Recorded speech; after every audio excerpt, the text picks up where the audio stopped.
कर बिखर जाएंगे, कुछ हार कर भी जीत जाएंगे। जय हिंद, जोहार। सभी का बहुत बहुत स्वागत है target government job YouTube channel पर। आप देख रहे हैं target government job YouTube channel. तो हम बात करेंगे इस वीडियो में झारखंड पुलिस कांस्टेबल भर्ती के बारे में, इसके फिजिकल के बारे में, क्योंकि बहुत सारे कमेंट्स मेरे पास आ रहे हैं साथियों के कि इसका फिजिकल 2050 में होगा, इसका फिजिकल 2030 में होगा, इसका फिजिकल तो 21वीं सदी में होगा। तो यहाँ पर बहुत ज्यादा परेशानी साथियों को देखने को मिल रही है और यहाँ बहुत सारे कमेंट्स मुझे मिल रहे हैं जिसे लेकर साथी बहुत ज्यादा परेशान है कि आखिर हमारा फिजिकल कब होगा। मैंने आपके लिए एक कोट किया है, कुछ टूट कर बिखर जाएंगे और कुछ हार कर भी जीत जाएंगे। आपको पता है कि साथियों ये हमारी परीक्षा की घड़ी चल रही है, इसमें हमारी बहुत सारी परीक्षाएं हो रही हैं। घर वाले अलग से ताने दे रहे हैं, समाज अलग से ताने दे रही है और आयोग है कि परीक्षा लेने का, एग्जाम लेने का, फिजिकल लेने का वो मन ही नहीं कर रहा उसका और पता नहीं वो क्या चाहता क्या है। तो ये हमारी परीक्षा की घड़ी है कि बिल्कुल परेशान हो चुके हैं, थक चुके हैं, फ्रस्ट्रेट हो चुके हैं कि अब करें तो क्या करें। लेकिन यहाँ पर ये जो कोटेशन है कि टूट कर आपको बिखरना नहीं है, बल्कि अगर आप हारे हुए हैं तो आपको जीतना है और ये आपकी जीत की घड़ी है, बल्कि आपकी ना कि आपकी हार की घड़ी। तो आप हार को भी जीत में बदलने का समय आपका आ चुका है। आपको एक और महीने का समय यहाँ पर मिल चुका है आपके लिए, क्योंकि साथियों कहते हैं ना कि भगवान परीक्षा उसी की लेता है, कि भगवान परीक्षा उसी की लेता है जो खिलाड़ी बेहतरीन होता है। यानी भगवान किस्मत खेलती भी उसी के साथ है जो खिलाड़ी बेहतरीन होता है। आपने सुना होगा कि भाई मेरी किस्मत तो मेरे साथ बहुत खेल रही है, तो खेलती भी किस्मत उसी के साथ है जो खिलाड़ी बेहतरीन होता है। तो आप अपने आप में ये सोचिए कि हम बेहतरीन खिलाड़ी हैं, किस्मत ने हमें इस काबिल सोचा है, इस काबिल समझा है कि हम बेहतरीन खिलाड़ी हैं। खिलाड़ी हम खेलेंगे डट करके, हम हार नहीं मानेंगे, हम टूट करके बिखरेंगे नहीं, बल्कि हार कर भी जीतेंगे और हार कर भी निखरेंगे। ठीक है, तो हम बात करेंगे यहाँ पर आपकी, देखो आपको पता है साथियों कि यहाँ पर 5 लाख उत्पाद सिपाही के साथी थे, जिसमें से सिर्फ 1.5 लाख साथी ही एग्जाम के लिए क्वालिफाई हुए हैं। आपको बेहतरीन तरीके से ये चीज पता होगी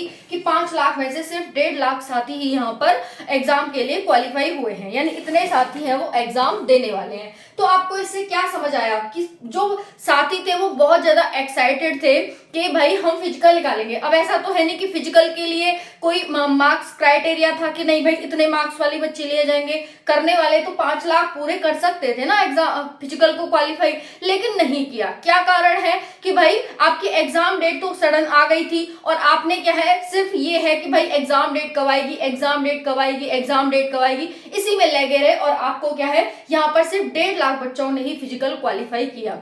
और ये वो बच्चे थे जिन्होंने हार नहीं मानी कि नहीं हमारा फिजिकल होगा। नहीं, उत्पाद सिपाही भर्ती 2023 की भर्ती आपको पता है, तो ये साथी भी सोच सकते थे कि नहीं भाई हमें हार मान लेनी चाहिए, अभी फिजिकल नहीं होगा। फिजिकल हुआ, एग्जाम भी होगा, क्योंकि आज के टाइम पर नौकरी लेना एक महाभारत बन चुका है, एक महाभारत बन चुका है। इतना आसान नहीं है एक नौकरी लेना, लोग अपनी जान तक खपा देते हैं नौकरी में। तो आप क्या है 1 साल इंतजार किया, कोई बात नहीं, थोड़ा और सही, क्या हो गया, है ना। तो क्या है साथियों कि देर मतलब कहते हैं ना कि देर आई और यहाँ पर दुरुस्त आई। देर आई कोई बात नहीं, लेकिन दुरुस्त तो आई, हमारा सिलेक्शन तो हुआ। ऐसा तो नहीं है कि हमने देर भी लगा दी और सिलेक्शन भी नहीं हुआ, हमें वो चीज बिल्कुल भी नहीं करनी। ये चीज ध्यान रखना आप सभी, ठीक है ना। तो यहाँ पर क्या है, पूरी वीडियो को एंड तक देखना। रिजल्ट 23 नवंबर, ये क्या है रिजल्ट 23 नवंबर, इस पर भी बात करेंगे, ठीक है। तो ध्यान से वीडियो को एंड तक देखना। वीडियो पसंद आती है तो वीडियो को लाइक करके साथियों के साथ शेयर कर देना, ठीक है। तो बात करेंगे यहाँ 4919 पोस्ट के बारे में, आपके फिजिकल के बारे में। आपको पता है परीक्षा की घड़ी चल रही है, लेकिन इसको हमें बहुत ही तसल्ली पूर्वक, बहुत शांत तरीके से निकालना होगा। 1 महीने की बात है, ज्यादा दिन की बिल्कुल बात नहीं है, 1 महीने की बात है, सिर्फ और सिर्फ 1 महीने की। फिर से सूरज उगेगा, फिर से सुबह होगी और फिर से एक नया वो आएगा, हमारे लिए टाइम आएगा, है ना।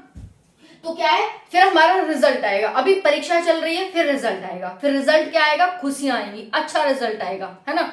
तो यहाँ पर ये है, हिम्मत नहीं हारनी। आप सभी को ध्यान रखना साथियों, हिम्मत नहीं हारनी। कहते हैं ना, हारिए ना हिम्मत बिसारिए न राम, जाई बिद राखे राम ताई बिद रहिए। जैसे भगवान रख रहा है हमें कि भाई हम बहुत इंतजार कर रहे हैं, नहीं आ रहा फिजिकल, कोई दिक्कत नहीं है, हम फिर भी हिम्मत नहीं हारेंगे, हम फिर भी उसमें सिलेक्शन लेके रहेंगे। भाई भाग कहां तक भागेगी, आयोग कहां तक खींचेगा भर्ती को, सरकार कहां तक भी खींचेगी, हम भी तो देखते हैं कहां तक खींचेगी सरकार, कहां तक खींचेगा आयोग। तो क्या है, हारिए न हिम्मत बिसारिए न राम, जाई बिद राखे राम ताई बिद रहिए। ठीक है, तो ये चीज ध्यान रखना कि भगवान के आगे तो हमारी बिल्कुल भी नहीं चल सकती है ना, जो उन्होंने लिखा है वही होगा। सिर्फ हम क्या है, एक माध्यम के तरीके से हम चल रहे हैं आगे कि भाई ठीक है इस डोर को पकड़ के आगे चल लो, है ना। तो ये है, प्रैक्टिस मेक्स मैन परफेक्ट। आपको 1 महीना और मिल चुका है, आप क्या है प्रैक्टिस करेंगे इसमें कि भाई 1 महीना है हमारे पास, इसमें और अपना बेहतरीन करेंगे, क्योंकि अब हमारे प्रैक्टिस की समय। अभी तक हमने दौड़ करी है ना, अभी दौड़ हो जाती, आप क्या पता उसमें रह जाते, तो अब क्या आपकी प्रैक्टिस की घड़ी है, अब आप प्रैक्टिस करिए अच्छे से, क्योंकि सर्दियों का मौसम आ चुका है, अच्छे से बॉडी हीट होगी, अच्छे से हम दौड़ पाएंगे, है ना। तो क्या है, अब हमें दौड़ने में पसीना, दिक्कत, धूप, ताप, नीचे से ईंट गर्म हो रही है, तो अब वो समस्या नहीं आएगी, अब आप अच्छे से दौड़ पाएंगे। अभी न इतनी ज्यादा ठंड है, न इतनी ज्यादा गर्मी है, आराम से आप दौड़ कर सकते हैं। तो प्रैक्टिस करिए, बार बार कह रही हूँ प्रैक्टिस करिए, प्रैक्टिस मेक्स मैन परफेक्ट। ठीक है, तो यहाँ पर ये हो गया। अब क्या है, ये तो आपको बता ही दिया, आपको टूट कर बिखरना नहीं है, बल्कि आपको हार कर जीतना है। हारे हुए हैं, कोई दिक्कत नहीं है, सभी मोहल्ले पड़ोस के रिलेशन वाले सभी ताने दे रहे हैं, कोई दिक्कत नहीं है, ये हमारी हार है, लेकिन हम इसको जीत में बदलेंगे और जीत में सिलेक्शन लेके बदलेंगे। ठीक है ना, तो ये चीज ध्यान रखना। उसके बाद है 1 महीने का समय और मिला है साथियों। क्या है, आपको यहाँ देख लीजिए, आपके 2 चरण में चुनाव की घोषणा हो चुकी है। आपके जो चुनाव हैं 13 नवंबर और 20 नवंबर को होने वाले हैं। फर्स्ट चरण में 13 नवंबर को होंगे और सेकंड चरण में 20 नवंबर को होंगे। आपको पता है आज 15 अक्टूबर है और यहाँ पर देख सकते हैं 1 महीने का समय है। 23 नवंबर को आपका रिजल्ट आ जाएगा, है ना। तो 13 से 23 यानी 10 दिन के बीच में चुनाव होकर रिजल्ट आपका जारी हो जाएगा। उसके बाद नई सरकार गठित हो जाएगी, नई सरकार आपका वो ले लेगी और जितनी भी भर्ती प्रक्रिया आपकी पेंडिंग पड़ी है सबको कंप्लीट करवाइए। ठीक है ना, इस चीज को ध्यान रखना। तो क्या है, आपको सिर्फ 1 महीना आपके पास बचा हुआ है, क्योंकि 23 नवंबर को आपका रिजल्ट जारी हो जाएगा और उसके बाद जितनी भी भर्तियां पड़ी हैं वो सारी धड़ाके से आपकी शुरू हो जाएंगी। उनका फिजिकल, एडमिट कार्ड सब कुछ आ जाएगा, है ना। तो यहाँ पर क्योंकि देखिए अभी आपका फिजिकल हो जाता, एक बात समझना ध्यान से, अभी आपका फिजिकल हो जाता, एग्जाम तो फिर भी बाद में होता, बीच में आ जाता यहाँ पर। तो अब क्या है, आपको प्रैक्टिस करिए फिजिकल की और एग्जाम की तैयारी करिए, क्योंकि अब आपका बिल्कुल धड़ाके से होगा सारी चीजें, एग्जाम फिजिकल भी होगा, एग्जाम भी होगा। टाइम आपका उतना ही रहेगा, टेंशन मत लेना कि हमारा फिजिकल हो जाता फिर चुनाव के बाद एग्जाम हो जाता, होगा आपका, सब होगा। 15 लाख बच्चे हैं, सब होगा, लेकिन थोड़ी देर सही, 1 महीने की तो बात है ना। तो बस ये सोचना, पीछे नहीं जाना है आपको कि भाई यहां पर खड़े हैं वहां चले जाए पीछे, जब जिससे 1 साल में तो आप यहां तक चल के आए थे, ऐसा मत करिएगा। ठीक है, ऊंच नीच नहीं आई लाइफ में तो क्या जीने का मजा, कोई मजा है जीने का, नहीं है मजा। तो ऊंच नीच, अप्स एंड डाउन्स चलते रहते हैं, ठीक है ना। जो हवाएं होती हैं, पानी की लहरें होती हैं, वो भी ऐसे करके चलती हैं। तो अप्स एंड डाउन्स सबको देखने पड़ते हैं। आपको पता है अंबानी अडानी इतने बड़े बड़े हैं, उनको भी अप्स एंड डाउन्स देखने पड़ते हैं, घाटा लाभ। तो कोई दिक्कत नहीं है हमें, हम तो मामूली से इंसान, छोटे से इंसान, तो क्या हो गया, कोई दिक्कत नहीं है ना। तो यहाँ ध्यान रखना, रिजल्ट आपका 23 नवंबर को आ जाएगा। उसके बाद नई सरकार गठित होगी, नई सरकार के बाद विधानसभा के बाद आपके इसकी डेट आपको हो सकता है नवंबर दिसंबर में आपको, क्योंकि नवंबर तक तो सरकार बन जाएगी, नवंबर लास्ट तक, फिर उसके बाद दिसंबर में आपको डेट देखने को मिल जाएगी, है ना। तो ये है पूरी संभावना यहाँ पर। बाकी आपका क्या विचार है कमेंट में जरूर बताइएगा। थैंक यू, जय हिंद।